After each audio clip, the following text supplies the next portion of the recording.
the Overman Warrior Podcast.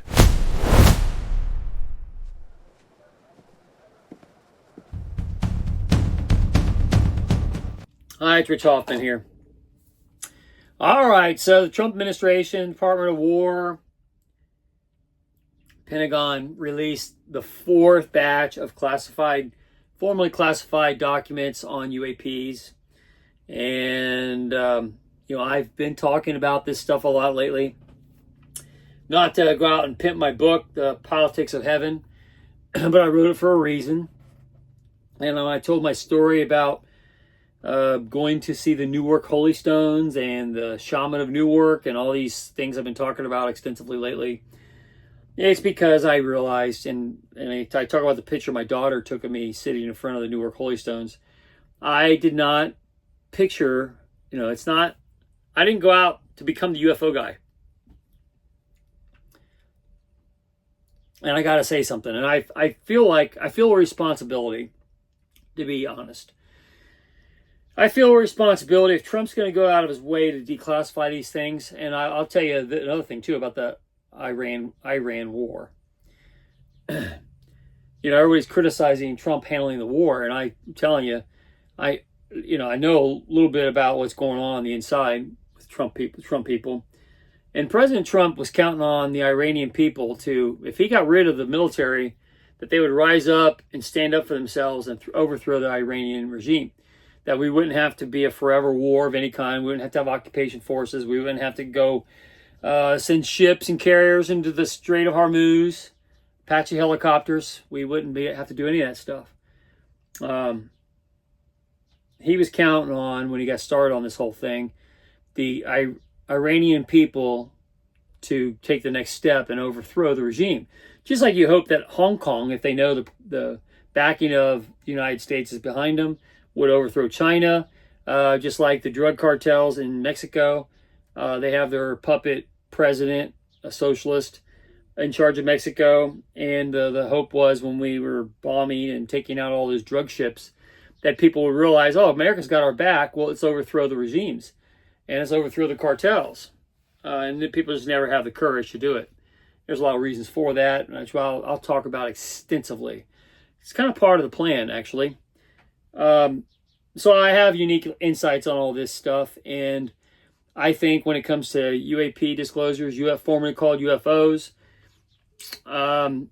Trump is counting on people like me, not necessarily media people like Tucker Carlson or his Vice President J.D. Vance, who talks about UFOs, UAPs as being demons. I'll talk about that and much more. There's a lot more detail to get into. I actually look at this phenomenon, the Paranormal Association, quantum entanglement with UFOs, UAPs, and I'll talk extensively about it here in a minute. But I feel a responsibility to explain, to take that next step. If the Trump administration is going to say, here's the documents, here's the proof. Everybody's out there, especially the media these days. A lot of the media is very lazy. A lot of the media these days is hoping and counting on the government to spoon feed them. That's what they're used to, being spoon fed. They don't think for themselves. They don't have the ability to think critically about anything. So they just wait for the Pentagon to say, here's an alien from Hangar 18 in Wright Pat, and he's on ice. Let's take him out of the ice box. There he is. Here's what we know. Here's how long they've been here. They want you to tell. They want you to tell them everything that they need to know or find out. That's not how it works. So if the Trump administration is going to release these things, they count on people like me to explain it. What's it mean? People who have done the research, and I approach this topic like an archaeologist would or an anthropologist would cover a lost civilization. So there's a lot of romance about lost civilizations. Well, what I'm going to tell you next is the lost civilizations aren't so lost. They've always been right in front of your face. And they show up as ghosts and all kinds of things. And I'll just tell you, and I'll go on for, and this is why I had that look on my face when she took that picture. I know how long it takes to do these things. I remember when I first started talking about school levies and going against, if you don't throw endless amounts of your property taxes at kids, you're a hater, you're a meanie.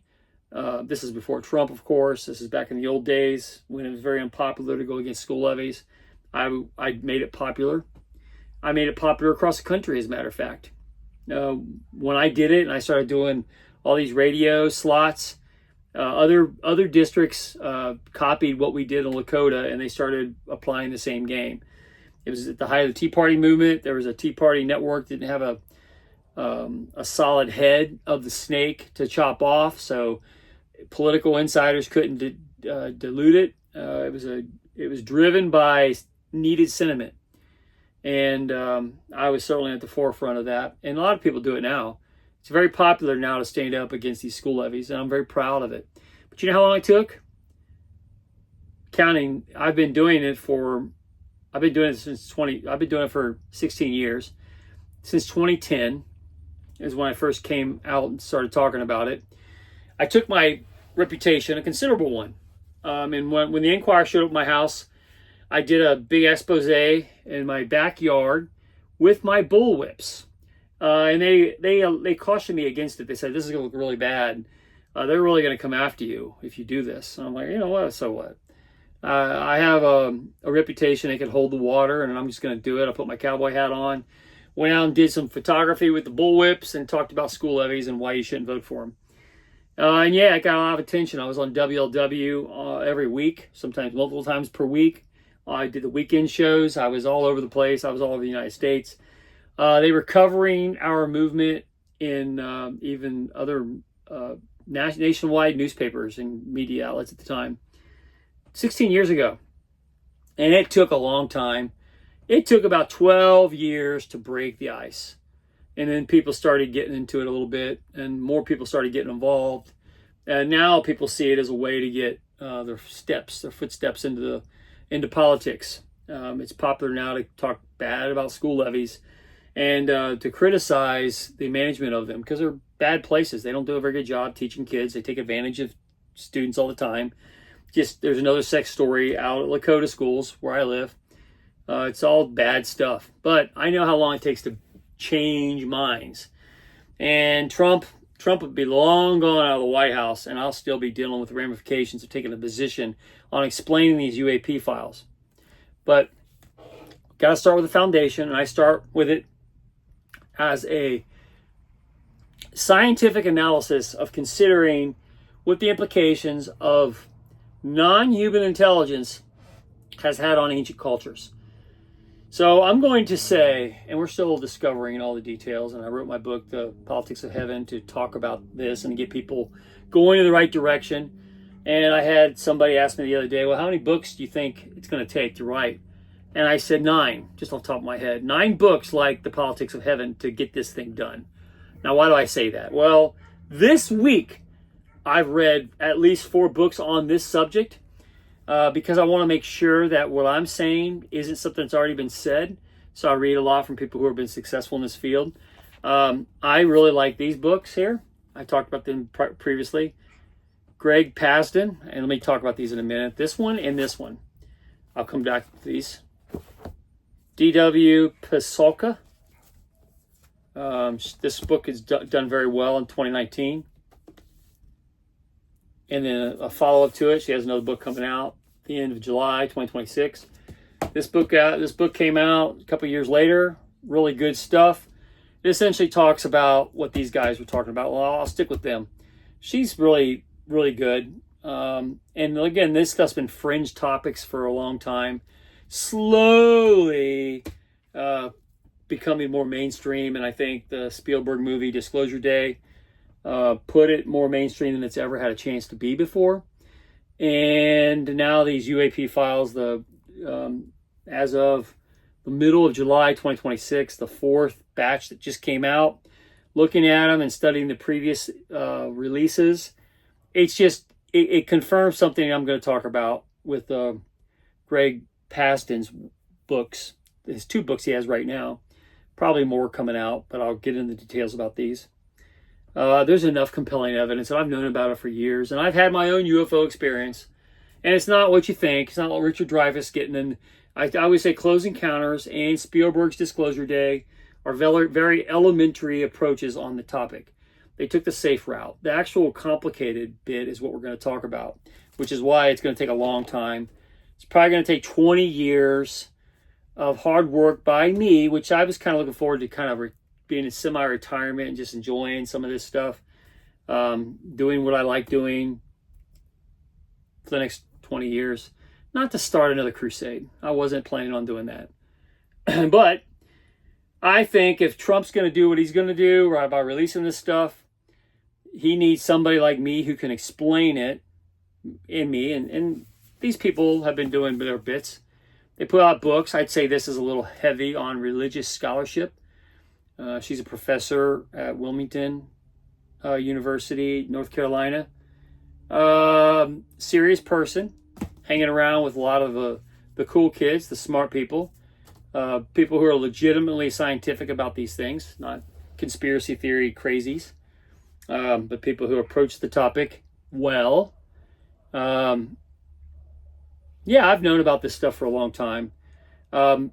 Because I do serious work in other matters, I don't talk about it much, but it's out of the bag. It's coming out of the bag, and we have to now discuss it for what it is. So these books, independently published, means self-published. You can do that on Amazon very easily these days.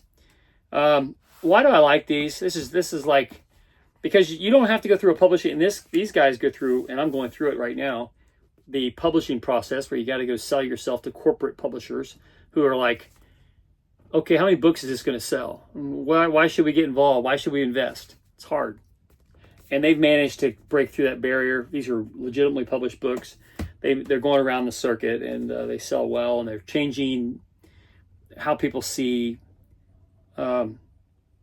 non-human intelligence as it interacts with human intelligence. All right. So Greg Paston wrote these books. What's significant about them is it's essentially a bunch of pilots. This guy was a Ohio National Guard member, and the original TikTok pilot is in here. So they basically go to a bar in this book. They continue the discussion in this book, and they stay in the bar until like 2 a.m.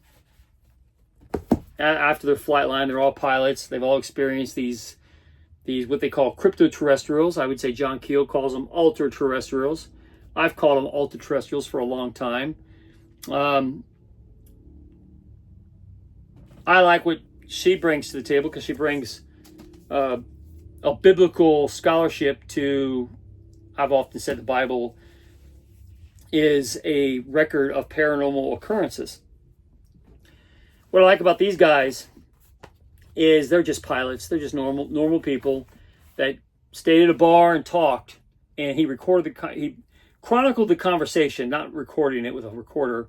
He just went home and wrote about it, and published these books because he could independently publish them, because of the way things are these days. So the story is getting out anyway. And it's essentially like sitting down and talking to people you wouldn't normally talk to. And in this case, he put it in a book form. And they're really fun books. They're good. They're well established. They're a good conversation. He brings you to the bar with them and sits down, and you have drinks and let the pilots tell stories. And I tend to believe pilots.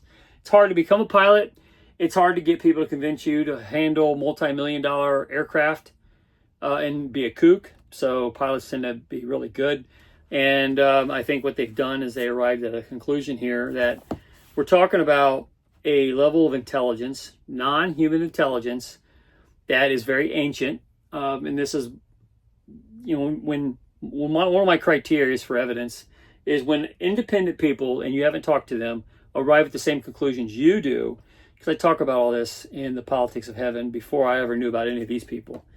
I didn't read their books, especially these guys. I only read these books recently because I wanted to make sure I wasn't duplicating something in my Politics of Heaven that they already covered, because I want my stuff to be fresh. So that's why I'm reading these books now. And because the UAP files are hitting, Trump administration, it's big news. Everyone's like, well, why is it such big news? Steven Spielberg's Disclosure Day movie came and went. Close Encounters of the Third Kind has been out for a million years, since 1977. It didn't really change people's opinions. People enjoy it, sure. They talk about it a little bit, yeah. and then they go about their business. They cook their hot dogs, watch baseball games on TV while they have cookouts in the summertime. And they live the normie life. All right, so here's how I would put it. And I will talk extensively about it. And, to people who are like, well, why is he talking about this stuff? It's crazy. And it gives him less credibility. I've been there before when I did the school levy stuff, and it all turned out to be true. Usually when I do stories and I dig into something, it turns out to be true. It's very painful in the process because, you got to turn people around on a way of thinking they're not prepared for. And in this case, these guys have been hiding in plain sight for all of human existence. They have tampered with human existence, which we have to go back and reinterpret all of our historical perceptions. Because the human race, here's the problem that people have. And it doesn't change the religious order as much as people worry. It's the admission that humans are programmed. And it's the fears of we're living in our own Truman Show. And that we're really just part of the Matrix. So you have those people out there that say we're just a big program. Ultimately, that's the conclusion of the Dune books. The 8 of them. Written and started by Frank Herbert.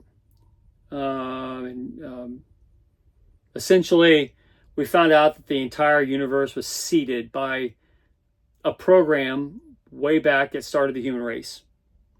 And programs don't have to be DOS or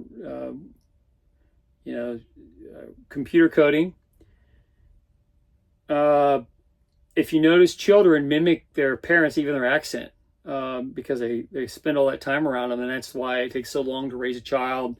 They have a long upload into adulthood, and by the time you're done, you're hanging around your parents. If you don't hit the lottery and you end up with a bad, crappy parent, sorry, you're probably going to pick up all their bad habits. But if you get good ones, you're going to pick up stuff, even their accent, even the way they hold their mouth and position their eyes. And when you watch a human being, you're studying everything that they learned as babies from program transition. So let's get down the rabbit hole a little bit further. If you notice a dog, there's a few dogs in our family. We have a dog, and my daughters have dogs. And one of them just got a brand new puppy. And it's interesting how all puppies act the same. They have their basic programming. They know to bark, beg for food, go to the bathroom. They have their basic programming, just like humans do. And it's all written in our DNA. That's the essential programming. And if you ever notice, like I noticed our puppy, our dog, when we first got him, about 1.5 years, 2 years ago, he would actually see things on TV and bark at them. If there was other dogs on the TV, he would bark at the dogs. But as he grew up and matured, and now he's like a teenager, it's like 14, 15 years old, as of this video. He stopped barking at the TV. He stopped noticing the TV altogether. TV's going on all the time. He doesn't notice it. If the mailman's out there, he might notice it. If someone's jogging up and down the road, he might notice them. He notices the things he's programmed to notice. And that's the way people are. People don't notice things they're not programmed to notice. And things are allowed to hide in plain sight because of it. Some people have a tune. They're tuned into paranormal occurrences, so they see some of this stuff. I call it mysteries of quantum mechanics, but I would say that the human brain, consciousness itself, is a program of a kind. And some programming allows you to see some of this stuff. And these guys, this highly advanced non-human intelligence has been operating right under our noses. They call them interdimensional beings, or they call them ultra-terrestrials, crypto-terrestrials, as these guys do. Bottom line is they've been developing technology for millions of years, and they have stuff we can't even compete with. I think Jim Cameron in the movie The Abyss probably came closest to getting his hands around what they really are. They likely come from other planets. That doesn't mean that they're the same size as us, that they walk like we do, eat like we do, see like we do. We assume that, and that's what allows them to stay hidden in the background. One of the reasons I got so excited about the shaman of Newark, the Newark Earthworks, is I see that as evidence of this non-human intelligence and shamans interacting with them. And people do it to this very day. It happens through music. People talk about being possessed. You're talking about not having sovereignty over your mind. Other things have sovereignty over you at that point. So when J.D. Vance says they're demons, he's saying it from the perspective that he can understand it. But we're all kind of the dogs of the world, and we're not the highest intelligence. That's what hurts, and that's what these guys are missing. They go all over the place trying to figure it out. They think it's all about missile silos and that this higher intelligence that they've interacted with, the fighter jets, that we're finding on these UAP disclosures. This intelligence has been hiding in plain sight for a long time. Their footprints are coming out of the corner through the wet paint in cultural references, mythology, no question about it. But do they really care about our nuclear development? Because the assumption these guys make is, and I think that's just them reaching conclusions that aren't valid. I don't agree with them. That we all live on the same planet. We could blow the planet up, and that's why they're interested in our nuclear development. I think in some cases we're their pets. The whole human race, and the human race to admit to that is stunning and difficult and shattering to our egos, because we've always assumed we're the top of the food chain, and you find out you're not. And then these guys kind of prove it. And when you start hearing pilots talk like that, people who are professionally trained to do debriefings and think very systematically, and they don't have any other conclusion but to say, yeah, we interacted with things that defy the law of physics routinely. It's not an anomaly. It didn't happen just every now and then. It happens a lot. And they're all sitting around at a bar talking about it late into the night over beers, and then writing them in books that they can publish on Amazon. There's no question that that's been the case for a long time. We've seen them. We've seen the footprints in mythic cultures. And I've been thinking about it a lot, and it didn't take a lot for me to get there. But when I see the UAP disclosures and UFOs, and then compare that to my own experience, I would say more occult-driven than the aliens come out and saying, take me to your leader. More of a three-lettered agency involvement to drive narratives in the human race. I think that's what my mind counter is. But when you read widely like I do, and you read people who are very scientific about their approach, like her, and then common sense people like these pilots, aliens among us, they're not aliens, they're not human. Okay, what the heck's that mean? But it's just people talking. There's a lady. One of them is a lady, and they all have some sort of experiences with UAPs, and they're trying to figure out what they mean. And their friends are providing congressional testimony that you see Anna Polito Luda out there talking about all the time now. So I'm talking about it because it's the next big thing. And the hard thing to deal with is that humans are not the most intelligent, not the top of the food chain. These guys are. And they've been hiding themselves in plain sight, just like they play our programming against us, just like we think it's cute that a dog might get in our bed and wallow around, and we have the TV on, and maybe another dog shows up there and they don't bark at it. Mailman might show up on TV and they don't bark at it. They'll bark at it in real life because they've learned. Their programming has learned to adapt to living circumstances. So they see what they're trained to see, what their brains enable them to. And humans do the same thing. A lot of stuff's going on all around people. These guys are hiding in plain sight. You see the evidence sometimes in cryptid explorations, the occasional UFO discovery, but they're far more menacing and serious than what Steven Spielberg's been dealing with in Close Encounters and his other films, especially Disclosure Day. And my obsession, just like I like to understand the politics of my neighbors, my community, I want to know the politics of the devil. I want to know what makes them do what they do. What made Satan soothsay God into harming Job just over ego? Why did any of that happen? Why did Satan want to do it? Why did God listen? And Job flew off the handle, of course, which he should have.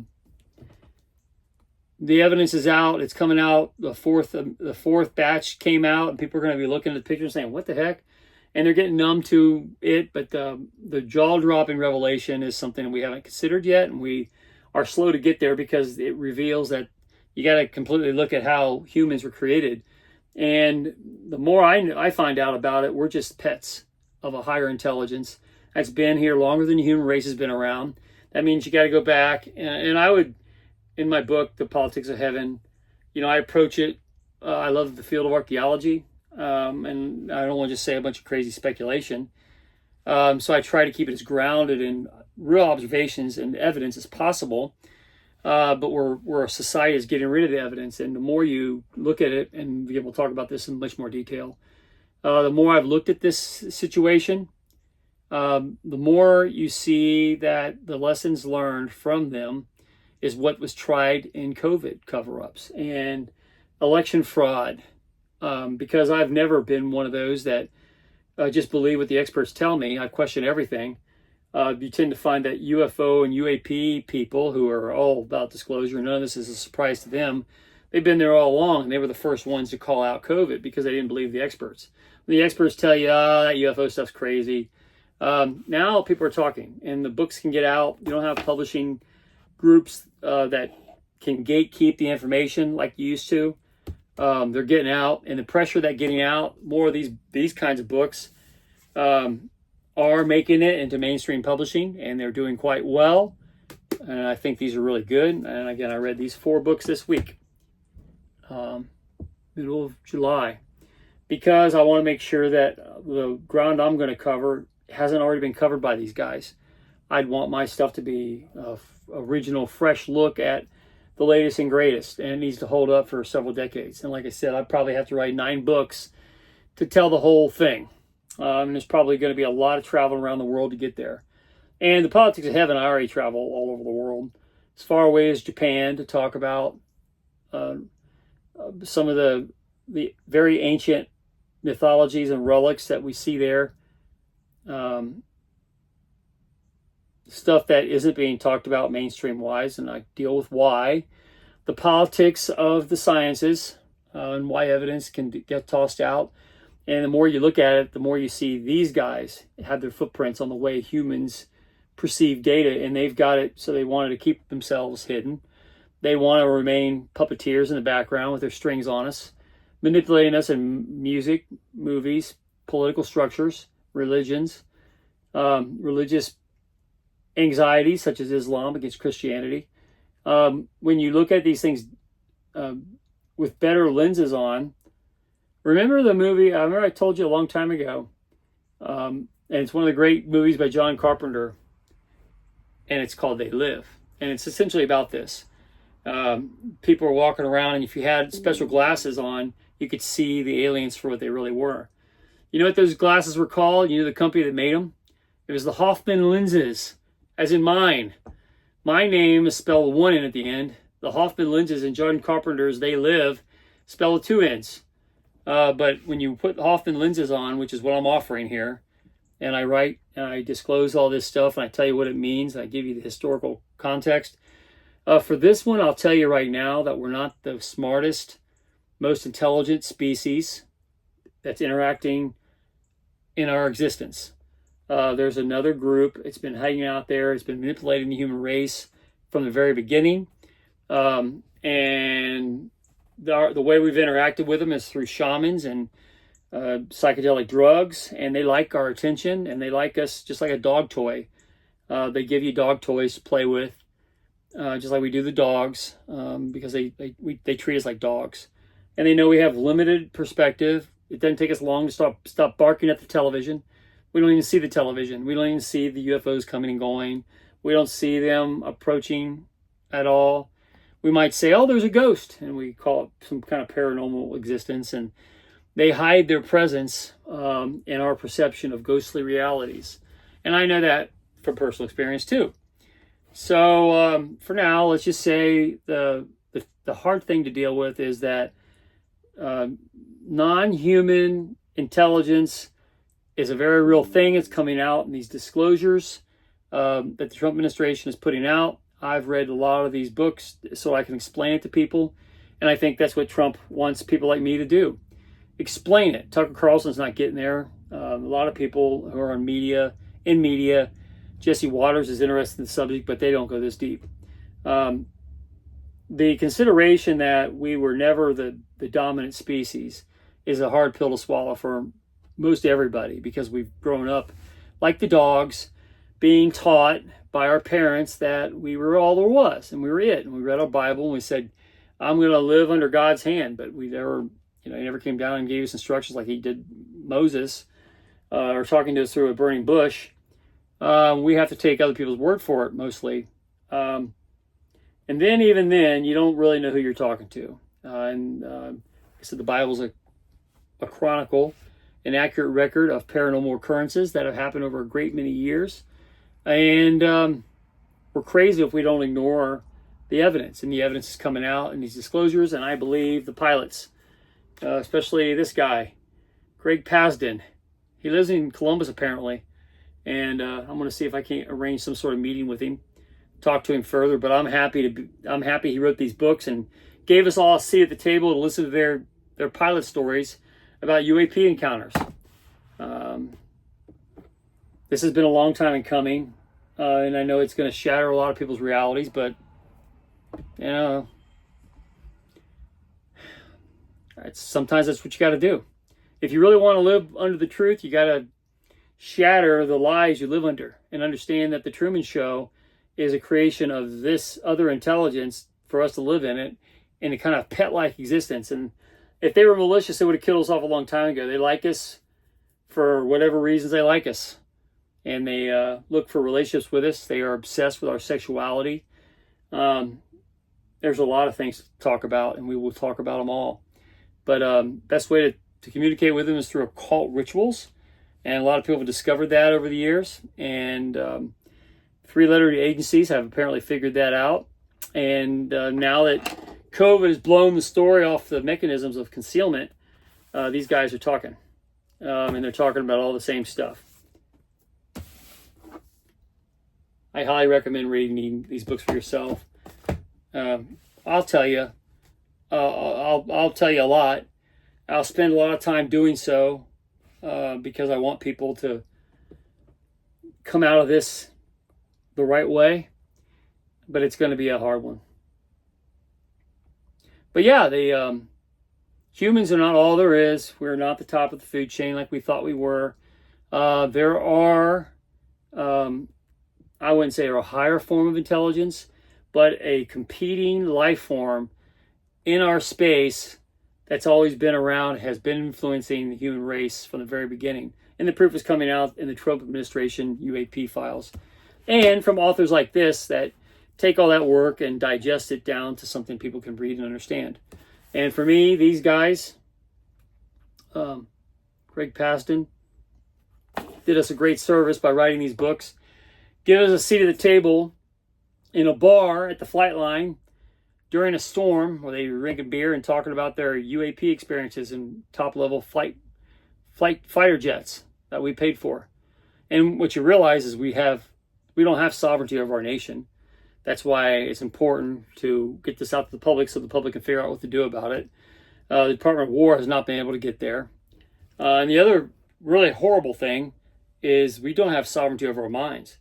Yeah, these things are in our heads. They read our minds. Our minds are broadcast units. We like to think of our thoughts as being our private thoughts. And other humans may not be able to read our minds to know what we're really thinking about them. But apparently these guys do. It's not just telepathy. It's another quantum channel that they live on. And parts of us are tuned into it, and we know it, and we perceive it. We may perceive it as deja vu at times.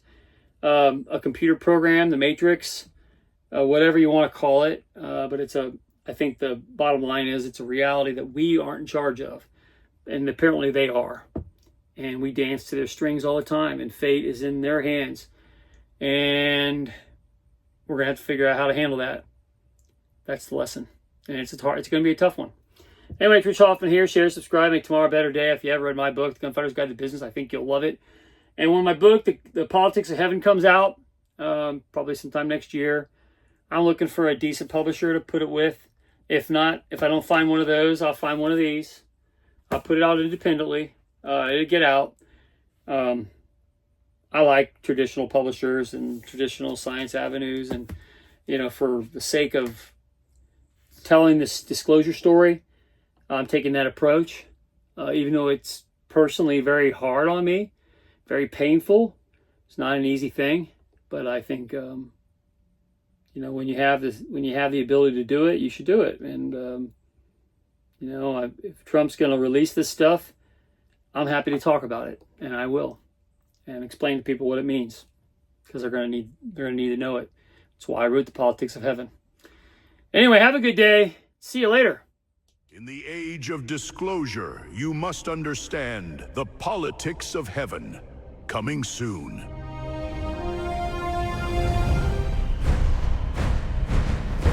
Coming soon, The Politics of Heaven in 2027. A treasure hunt through heaven and all human history.